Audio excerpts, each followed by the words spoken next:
vem me buscar. Então, para quem não esteve aqui na semana passada, nós falamos sobre a abertura do primeiro selo, aonde saiu o primeiro cavalo branco com o seu cavaleiro, que, conforme nós vimos na semana passada, representa o anticristo. A cor branca do cavalo representa a momentânea ou passageira paz que ele vai provocar com a sua autoridade, porque será um líder que vai reunir poder político, religioso, espiritual, e com isso vai conseguir resolver muitos conflitos que existem agora e que poderão ainda vir a existir até a volta de Jesus. Amém?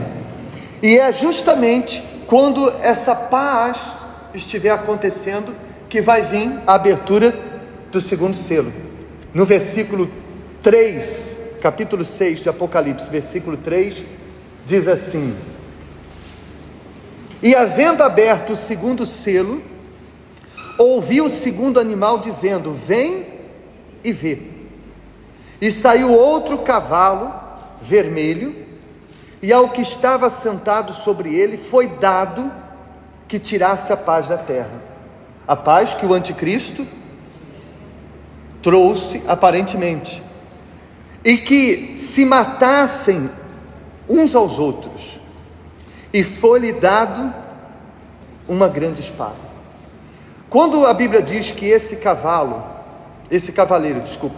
do cavalo vermelho, ele veio com autoridade para tirar a paz e fazer com que as pessoas se matassem uns aos outros, a gente sabe que uma pessoa pode matar outra com um assassinato, um homicídio, mas quando é que normalmente os seres humanos se matam um ao outro em grande escala? Nas guerras. Por isso nós temos dentro de nós que este segundo cavalo será as guerras, ou a grande guerra que vai acontecer no período da grande tribulação. E essa grande espada, assim como nos dias do apóstolo João, a arma principal nas batalhas era qual? A espada. Com ela que se matavam, os homens se matavam uns aos outros. Então essa grande espada seria uma grande arma, que durante muitos anos os teólogos e pastores, todos nós acreditávamos que seria as armas nucleares, porque é uma grande arma capaz de provocar morte em massa. Mas hoje há pessoas, há cientistas, pessoas dessa área de tecnologia, dizendo que existe uma outra coisa, que é a inteligência artificial. Não sei se vocês já ouviram falar, mas que está deixando todo mundo em pânico, e que ela sim pode ser, de forma errada, usada para causar tantas mortes ou até mais do que as próprias armas nucleares. O que é certo é que haverá uma grande guerra como nunca jamais houve em toda a história da humanidade, e é o Senhor Jesus quem afirma isso. Mateus 24, a partir do versículo 1, o Senhor Jesus fala da sua segunda volta e das coisas que iriam acontecer na sua segunda volta. E aí, no versículo 3, diz assim: estando assentado no Monte das Oliveiras, chegaram-se a ele os discípulos em particular, dizendo: dize-nos quando serão essas coisas, e que sinal haverá da tua vinda e do fim do mundo.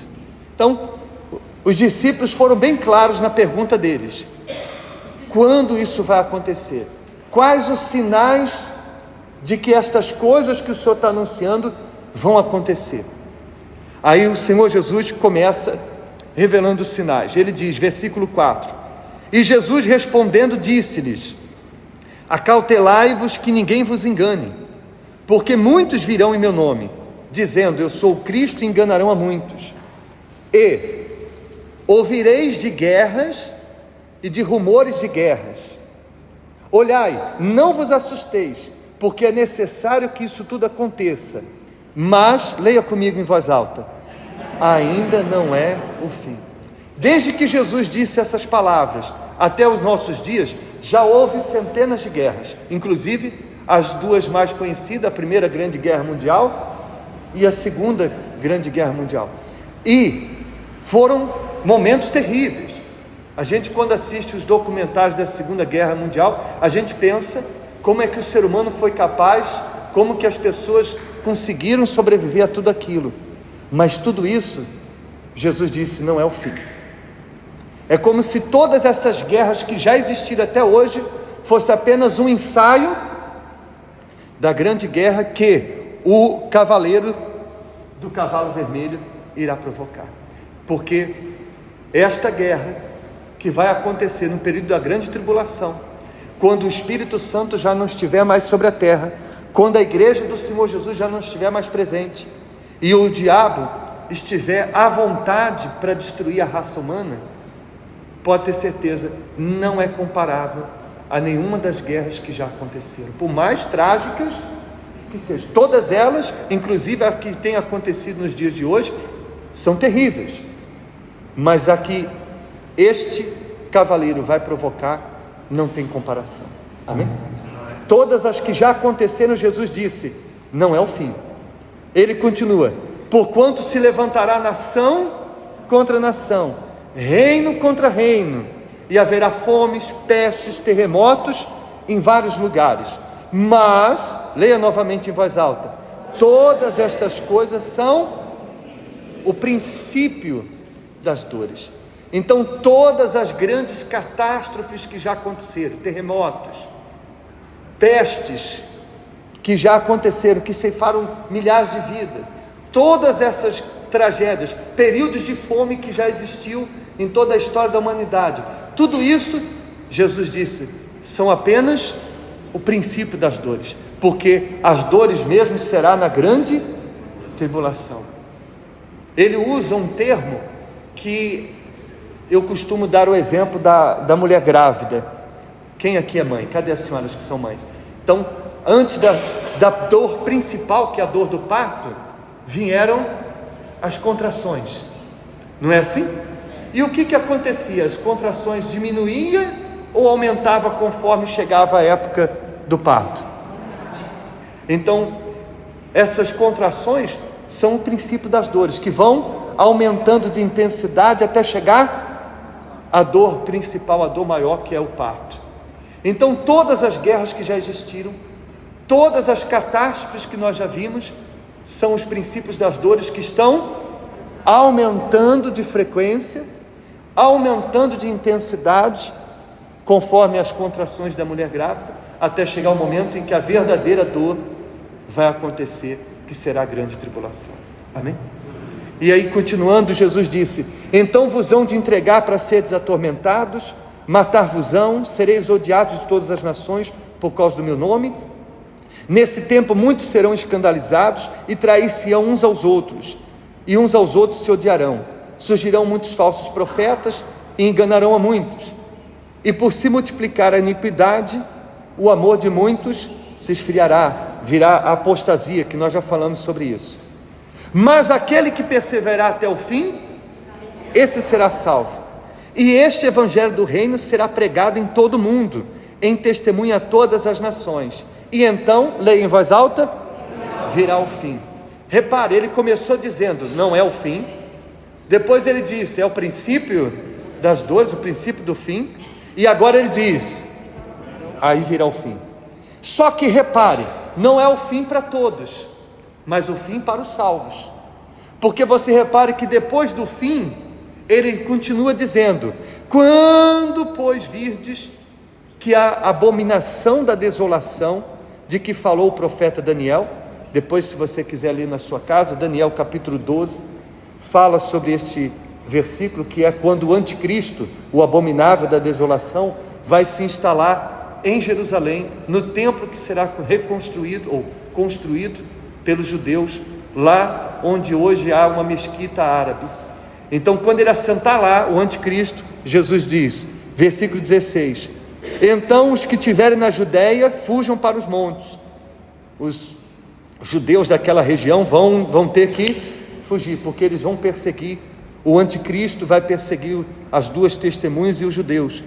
Quem estiver sobre o telhado, não desça a tirar coisa de sua casa. Quem estiver no campo, não volte atrás a buscar suas vestes. Ai das grávidas e das que amamentam naqueles dias, e orai para que a vossa fuga não aconteça no inverno nem no sábado. Porque, repare agora, haverá então grande aflição, como nunca houve, desde o princípio do mundo até agora, e nem tampouco há de haver. Então, depois do fim para os salvos, enquanto os salvos terão sido arrebatados, estarão no reino dos céus, na boda do Cordeiro, cai na terra, com a abertura dos 7 selos, então vai haver uma grande aflição, que nas palavras de Jesus, não sou eu que estou inventando, nas palavras de Jesus, nunca houve e nunca haverá nenhum momento de tanta aflição como haverá na grande tribulação. Amém? E ele diz: se aqueles dias não fossem abreviados, nenhuma carne se salvaria, mas por causa dos escolhidos serão abreviados aqueles dias, porque haverá alguns que irão se converter, especialmente alguns judeus que irão se converter no período da grande tribulação. Por causa deles, por amor a eles que se converterão nesses dias, a grande tribulação será de apenas 7 anos. Mas a gente sabe que quando uma pessoa está sofrendo, às vezes um dia parece uma semana, uma eternidade. Não é verdade? Então serão dias terríveis. Mas por que Jesus revelou tudo isso para nós? Porque Ele não quer que a gente esteja aqui quando essa grande guerra acontecer. Mas para que a gente não esteja aqui nessa guerra que vai haver, nós temos que vencer a nossa guerra agora. A guerra contra o pecado, a guerra contra os pensamentos, contra os sentimentos, contra a carne. Porque quando você aceita o Senhor Jesus de verdade e se torna uma nova criatura, começa uma guerra. Ou a vida cristã é fácil? Não. Por isso que nem todo mundo se converte. Porque muitas pessoas vêm, são curadas, são abençoadas, e aí quando elas veem que elas têm que negar a carne, que elas têm que se entregar, que elas têm que viver uma vida diferente, aí elas, não, eu fui curada, sou muito grata, mas não quero entrar nessa batalha, eu não quero entrar nessa guerra. Então elas evitam a guerra espiritual que acontece hoje, elas evitam entrar em guerra com a sua carne, mas mal sabem elas que fazendo isso vão entrar numa guerra muito pior, que é a guerra que vai acontecer na grande tribulação, se é que elas vão estar aqui, porque para quem morrer sem Jesus, não haverá grande tribulação, porque estas já serão condenadas ao inferno. Amém? Então o que é que Deus espera de cada um de nós? Que a gente vença a nossa guerra. O apóstolo Paulo, ele diz assim, lá em 2 Timóteo, no capítulo 4, versículo 7, na sua última epístola, quando ele estava já prestes a morrer, ele escreveu essa epístola de 2 Timóteo nos seus últimos dias de vida, e ele disse para o seu discípulo Timóteo, ele disse: combati o bom combate. Ou seja, ele viveu uma guerra. Quem conhece a história de Paulo sabe que ele foi perseguido dentro e fora da igreja. Os açoites que ele levou toda vez que foi preso, como ele era rejeitado tanto pelos judeus como pelos cristãos, tudo que ele passou, e ele chega no final da sua vida e diz o quê? Combati o bom combate. Ou seja, eu lutei a minha guerra, eu lutei contra a minha carne, eu lutei contra os pensamentos de desistir, eu lutei contra os meus sentimentos, eu combati o bom combate, eu fiz a minha guerra. O que mais? Completei a carreira. Quantas pessoas que começaram uma carreira e não completaram? Quantos que viveram durante muitos anos uma carreira na fé, mas não foram até o fim? Paulo disse: eu completei a carreira da fé. E o que mais? E guardei a fé. Porque é uma batalha também contra o tempo. Você vencer o tempo e não ficar malicioso, você vencer o tempo e não desistir, e não abrir mão da sua comunhão com Deus. Amém? Então, quando nós vemos tudo que irá acontecer na grande tribulação, quando a gente abre o Apocalipse e vê tudo que está reservado para acontecer no período da grande tribulação, Jesus está dizendo para nós o seguinte: você só vai viver tudo isso se você quiser, porque eu morri por você, eu dei a minha vida na cruz para que você não sofra tudo isso. Agora a escolha é sua. Amém? Então vamos acompanhar o vídeo de hoje antes da gente fazer a nossa oração.